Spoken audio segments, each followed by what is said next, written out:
नमस्कार, top 10 news में आप सभी दर्शकों का बहुत स्वागत। मैं हूं आपके साथ राहुल सौमित्र। खबर रायपुर से है। ऑनलाइन सट्टा के खिलाफ बड़ी कार्रवाई हुई है।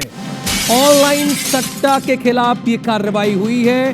3 स्टैम्प्स ऐप प्रमोशन से जुड़े 2 आरोपी को गिरफ्तार किया गया है। संदीप इसरानी और मंसून रजा महासमुंद से पकड़े गए हैं। मोबाइल नंबर और बैंक खाते उपलब्ध कराने का आरोप है।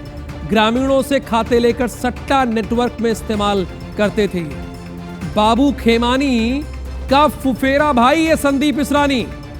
किसका भाई है? बाबू खेमानी का फुफेरा भाई है। अब तक कुल 29 आरोपी गिरफ्तार हो चुके हैं। म्यूल बैंक खातों और फाइनेंशियल ट्रेल की जांच जारी है। क्राइम ब्रांच आरोपियों से पूछताछ में जुटी हुई है और इसका पूरा चिट्ठा खोलेंगे हमारे क्राइम रिपोर्टर तहसीन जैदी। इसके बारे में एक एक डिटेल आपको बताएंगे।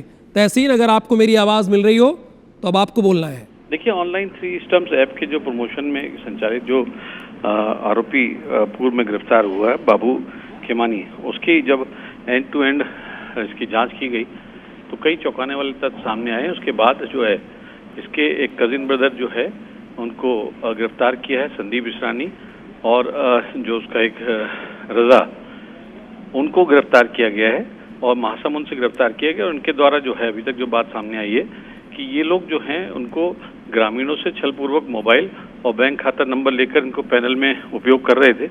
और जब जांच में सामने आया तो इनको महासमुंद जाकर इन दोनों को गिरफ्तार किया गया है और इनके पास से कई जो सिम कार्ड और बैंक खाते वो उसमें जब्त किए गए हैं। और इस पूरे मामले में पुलिस जो है इनकी संपत्ति कुर्क करने के लिए उसने एक आवेदन कोर्ट में लगाया है। और इसमें ये बात सामने आई है कि प्रकरण में अब तक इसमें 29 आरोपियों को गिरफ्तार किया जा चुका है। तो कुल मिला के कह सकते हैं कि रायपुर क्राइम ब्रांच की एक बड़ी खुलासा इसमें सामने आया है। धन्यवाद तहसीन इस पूरी इंफॉर्मेशन के लिए।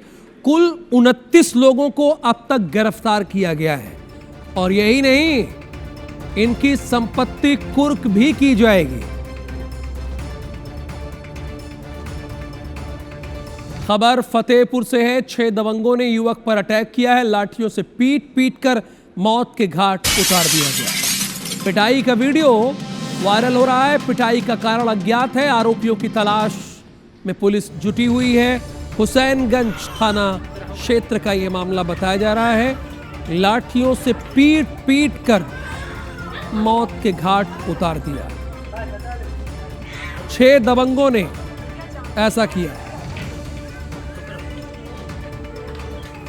ये तस्वीरें आप देखिए। इन दबंगों को तो कानून सजा देगा, इनकी दबंगई निकल जाएगी। इन्हें लग रहा है कि हम दबंग हैं और लाठी से ये कायर है, बुज़दिल है। एक शख्स को 6 लोग मिलकर लाठी डंडों से मार पीट रहे हैं, दबंग कहेंगे? ये कायर है, बुज़दिल है। अब इनको कानून सख्त से सख्त सजा देगा।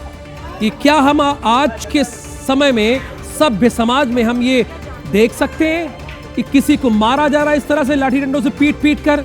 ये है लॉ एंड ऑर्डर, ये है कानून का राज। बातें बड़ी बड़ी हैं और हालात आपके सामने हैं।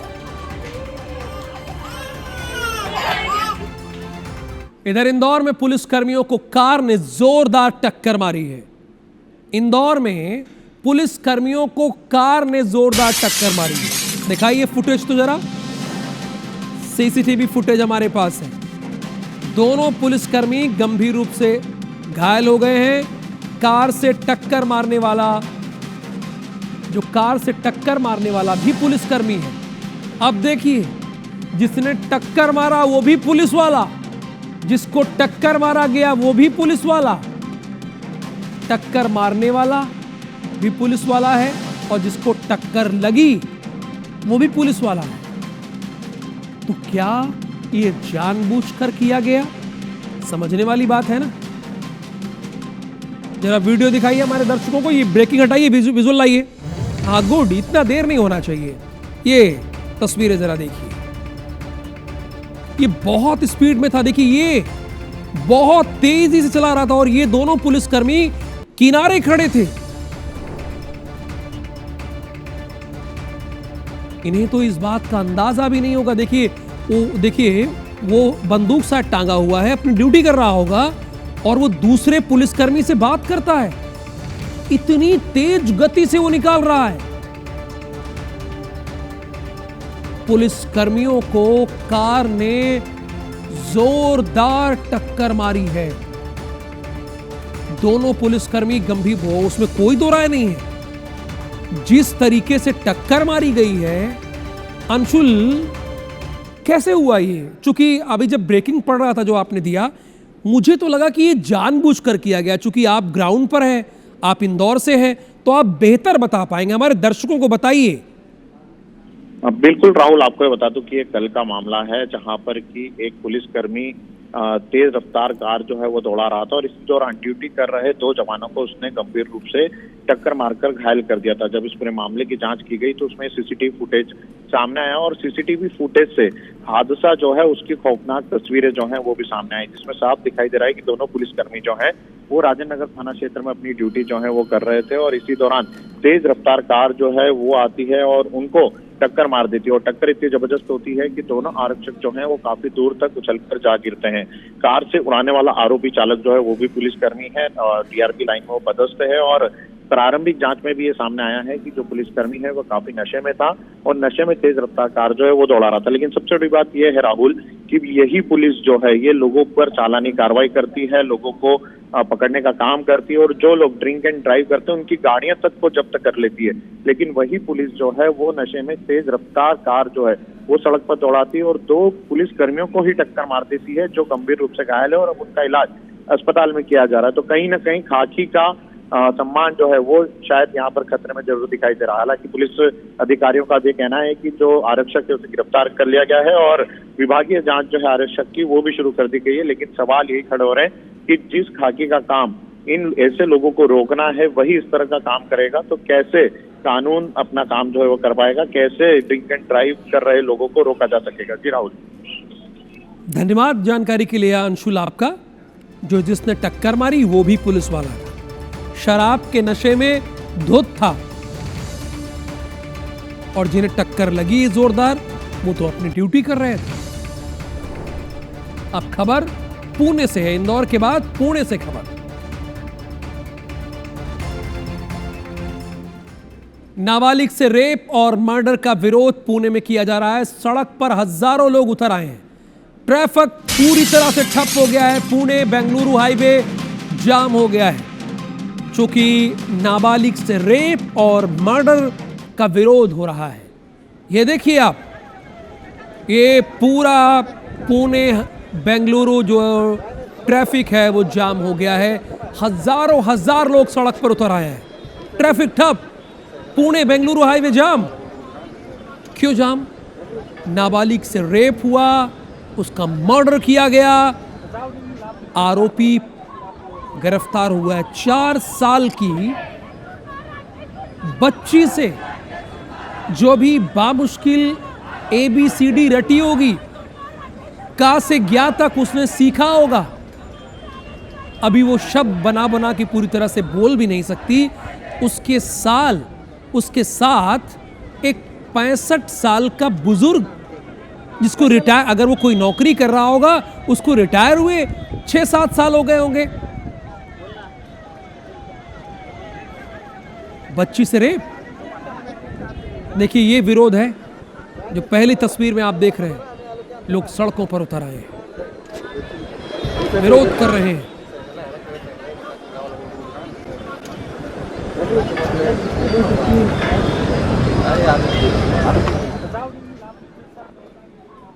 झारखंड के धनबाद में एक बड़ा हादसा हुआ है। कोल वाशरी में दबकर 4 मजदूरों की मौत हो गई। कैसे हुआ पता हूं मैं आपको?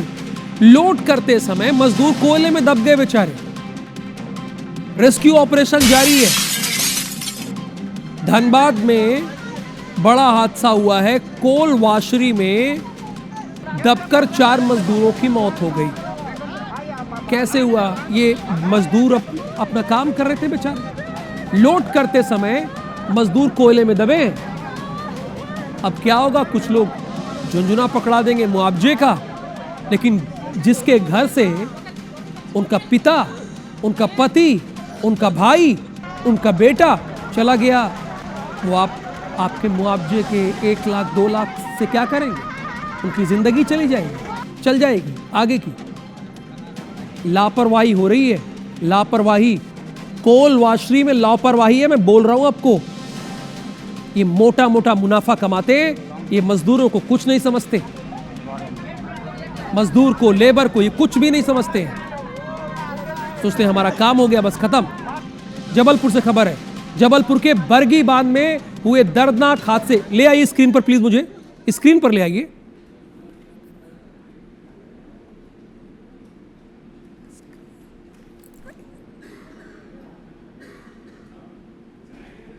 जबलपुर के बरगी बांध में दर्दनाक क्रूज हादसे के बाद लगातार रेस्क्यू ऑपरेशन जारी है। कई लोग अभी भी लापता बताए जा रहे हैं, जिसकी तलाश के लिए प्रशासन और एसडीआरएफ की टीमें लगातार पानी में सर्चिंग कर रही हैं। वहीं इस हादसे में मरने वालों की संख्या बढ़कर 11 हो गई है। शुक्रवार तक ये संख्या 9 थी, लेकिन शनिवार को क्रूज पर सवार 2 और लोगों के शव बरामद हुए हैं। जिनके शव बरामद हुए उनमें 2 बच्चे शामिल हैं, 4 साल का विराज और 5 साल का तमिल शामिल है। तमिल OFK कर्मचारी काम राज राजू का बेटा था। बीते 2 दिनों ने जारी रेस्क्यू ऑपरेशन के बाद टीमों को यह सफलता मिली है। फिर भी अभी 2 लोग लापता बताए जा रहे हैं।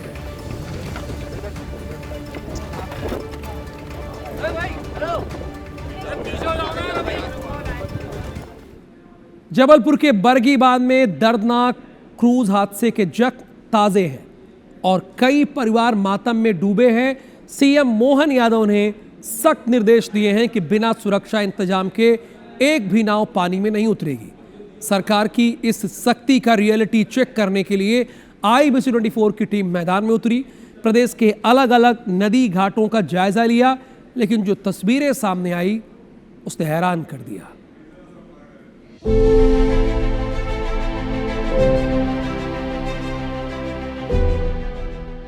तस्वीरें मंडला के बबैहा मोनी घाट की हैं, जहां लकड़ी के जर्जर पुल से लोग इस तरह आना जाना कर रहे हैं मानो ये पुल उन्हें कभी धोखा ही नहीं देगा। पुल पार किया तो फिर एक नाव की सवारी शुरू हो गई। बाइक भी उसी पर लाद दी गई। ना कोई लाइफ जैकेट, ना मौके पर कोई गोताखोर जो आपात स्थिति में लोगों को बचा सके।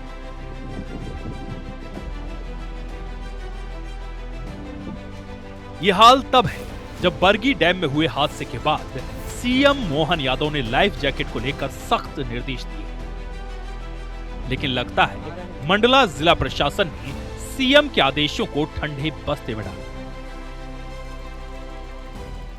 ये नर्मदा जी का बैक वाटर है, बरगी बांध से लगा हुआ है और ये आप देख सकते हैं कि जो नाव है, ये नाव के जरिए लोग नर्मदा नदी के उस पार और इस पार जाते हैं।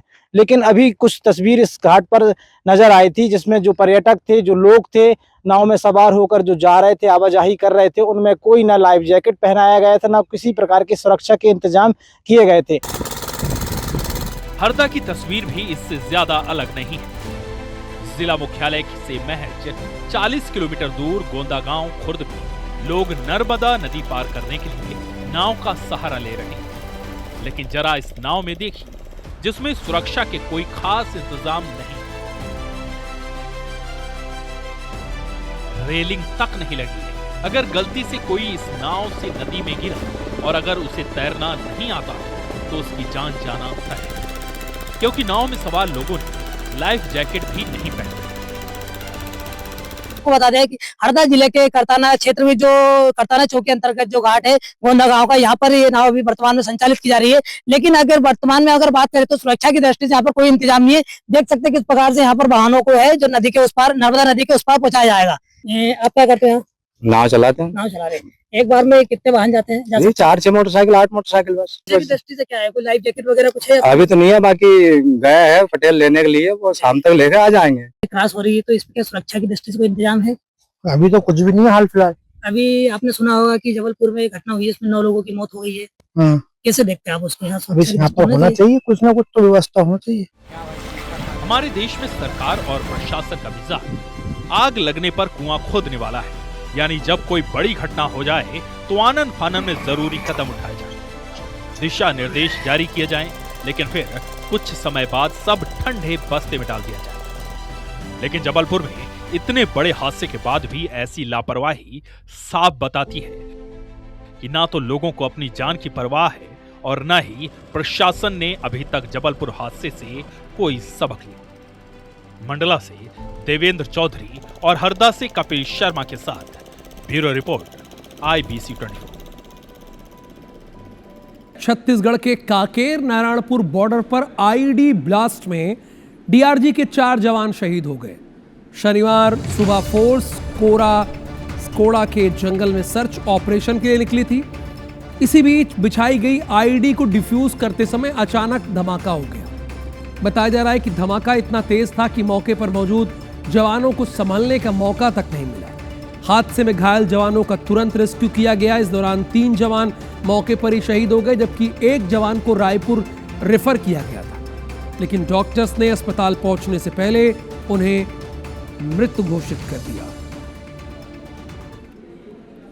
घटना के बाद एसपी कांकेर ने ग्राउंड जीरो का निरीक्षण किया। एसपी ने बताया कि मौके पर नक्सलियों का सामान डंप था। नक्सलवाद तो खत्म हो गया, लेकिन अभी इनके सामान कई जगह पर डंप है, जिसमें 70 किलो पोटेशियम और बोरियम नाइट्रेट पाउडर था, जिसे डिफ्यूज करने के दौरान बड़ा ब्लास्ट हो गया। शहीद जवान परमानंद कोराम का शव कांकेर लाया गया। वहीं 3 अन्य जवानों के पार्थिव शरीर नारायणपुर में रखे गए। सुबह सभी शहीद जवानों को अंतिम सलामी दी जाएगी।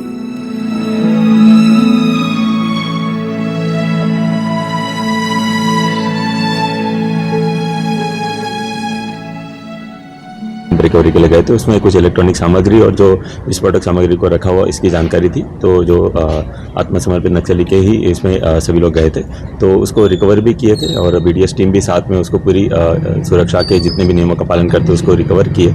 और रिकवरी के बाद जब उसको जो पूरा मौके पे ही डिफ्यूज़ करते हैं, उसी दौरान एक जो ये हादसा हुआ है, तो इसी में जो 4 जवान शहीद हुए हैं। एक डंप में जो इलेक्ट्रॉनिक आइटम, कंप्यूटर मॉनिटर, ये सब चीज़ बरामद भी हो गए थे। उसकी समीप में एक और डंप थे, जो डंप की जो मतलब विस्फोटक सामग्री को सुरक्षित बाहर भी निकाल दिया गया। उसके बाद एक प्रक्रिया होते हैं, उसको चार्ज लगाकर उसको विस्फोट करने का, उसी का कार्रवाई की जा रही थी। उसके लिए प्रभारी सभी प्रक्रिया को BDS टीम की सहायता से कर रहे थे। उसी दौरान अनफॉर्चुनेटली एक एक्सीडेंटल ब्लास्ट हुआ है।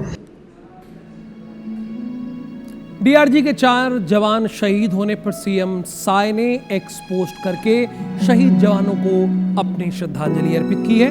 उन्होंने लिखा है कि ईश्वर से प्रार्थना करता हूं कि दिवंगत आत्माओं को शांति प्रदान करें। शोक संतप्त परिजनों को इस दुख को सहन करने की शक्ति दे। साहस, समर्पण और बलिदान सदैव स्मरणीय रहेगा।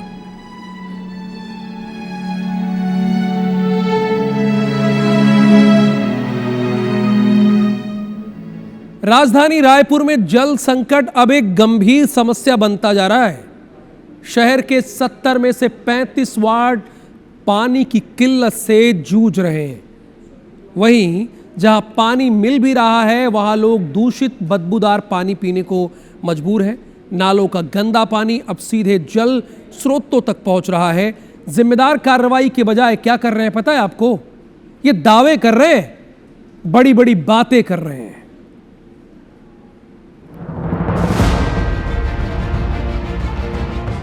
रायपुर के अलग अलग इलाकों में पानी का संकट देखने को मिल रहा है। ऐसा ही एक इलाका है लाभांडी। यहाँ प्रधानमंत्री आवास योजना के तहत 5 साल पहले लोगों को घर तो मिल गए, लेकिन लोगों को पीने का साफ पानी तक नसीब नहीं। कॉलोनी में रहने वाले करीब 1100 लोग पीने के पानी के लिए टैंकर पर निर्भर हैं और इसकी वजह है कॉलोनी वाले बोरवेल के पानी में ई कोलाई बैक्टीरिया, जो सीधे तौर पर मल से जुड़ा होता है। निगम की टीम भी इसकी जांच कर चुकी है, लेकिन इसके बावजूद कोई स्थायी समाधान तक नहीं निकाला। नाला निर्माण अगर कॉलोनी का हो जाता है यहाँ पे, भूमि पूजन हो गया, का सीमांकन का रिपोर्ट आने तक ही वेट कर रहे हैं।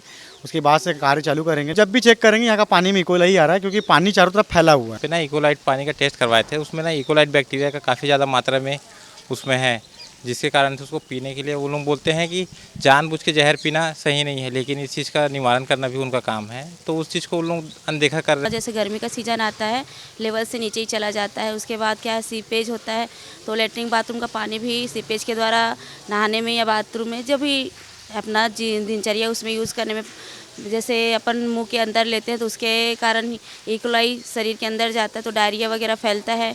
लाभांडी इलाके के करीब 3100 परिवारों का सीवरेज खुले में बह रहा है, जिससे जल स्रोत लगातार प्रदूषित हो रहे हैं। निगम कमिश्नर विश्वदीप का कहना है कि इलाके का भूजल प्रदूषित है, जहां टैंकर के जरिए पानी की सप्लाई हो रही है। पाइपलाइन और नाला निर्माण का काम भी जल्द पूरा किया जाए। लाभांडी और फुंडार ये एरिया है, यहाँ पर एक बड़ा निगम का प्रोजेक्ट चल रहा है पूरा पाइपलाइन बिछाने का, जिससे शीघ्र ही वहाँ पर पाइप्ड वाटर सप्लाई सुनिश्चित की जाएगी। इसके अलावा जैसा आपने बताया कि जो नाले का कार्य है, नाले के कार्य के लिए वहाँ पर जो राशि स्वीकृत हुई है उस पर भी वर्क ऑर्डर भी अब हो चुका है और शीघ्र ही यहाँ पर काम स्टार्ट होगा। लाभांडी ही नहीं, रायपुर के मोरेश्वर राव गद्रे वार्ड की तस्वीर भी कुछ अलग नहीं है। यहाँ पिछले 1 महीने से नलों में गंदा और बदबूदार पानी आ रहा है। स्थानीय लोगों ने कई बार निगम में शिकायत की, लेकिन अब तक कोई जिम्मेदार मौके पर नहीं पहुंचा। लोग मजबूरी में दूषित पानी पीने के चलते बीमार पड़ रहे हैं। इतना ही नहीं, इस इलाके में टैंकर से भी पानी की सप्लाई नहीं हो रही। 15 दिन से हम लोग थोड़ा देर पानी साफ हो जाता है, फिर वैसे आता शुरू में, इसलिए हम लोग पी रहे हैं। क्या करेंगे? हमारे घर में मरीज है, किडनी पेशेंट है, डायलिसिस चल रहा है, और ऐसा पानी पिलाएंगे तो बताओ क्या हाल होगा हमारा। मेरी पोती हॉस्पिटल से एडमिट होके घर आई है, उसकी भी तबीयत खराब हो गई। यहाँ आए दिन हो ही रहा है ये सब पानी से। पानी बदबू लैटिंग में है। जब तक आधा घंटा पानी को बाहर नहीं करते तब तक बस सारी उसका नहीं जाता है वापस। सैंपल भी ले जाके दिए हैं, अब उसके बाद भी नहीं हो रहा तो मैं क्या कर बताऊँ। पीने के लिए पानी नहीं है, ऐसी तबीयत खराब हो रहा है। कॉलेज भी चल रहा है हम लोग का, ऐसे पानी पियेंगे तो तबीयत तो खराब ही होगा हम लोग का, तो फिर हम लोग को कैसा करेंगे। कुल मिलाकर रायपुर में पानी की समस्या अब सिर्फ उपलब्धता की नहीं, बल्कि गुणवत्ता की भी है। एक तरफ लोग पानी के लिए तरस रहे हैं, तो दूसरी ओर जहां पानी है वहां दूषित है। ऐसे में बड़ा सवाल ये है कि जिम्मेदार आखिर कब जागे, ताकि लोगों को स्वच्छ पेयजल नसीब हो सके। हेमंत शर्मा, IB24, रायपुर। लग रहा है सिस्टम एक और भागीरथीपुरा देखना चाहता है। इंदौर का भागीरथीपुरा याद है ना आपको? वार्ड, यहां शहर के 70 में से 35 वार्ड में पानी की किल्लत है, लेकिन सिस्टम क्या कर रहा है पता है? हाथ पर हाथ बांधे बैठा हुआ है। हमसे क्या मतलब है? ये सिस्टम ऐसे हाथ बांधे हुए है। ये हो रहा है रायपुर में, हो यही रहा है। धन्यवाद इस बुलेटिन में देखने के लिए आपका।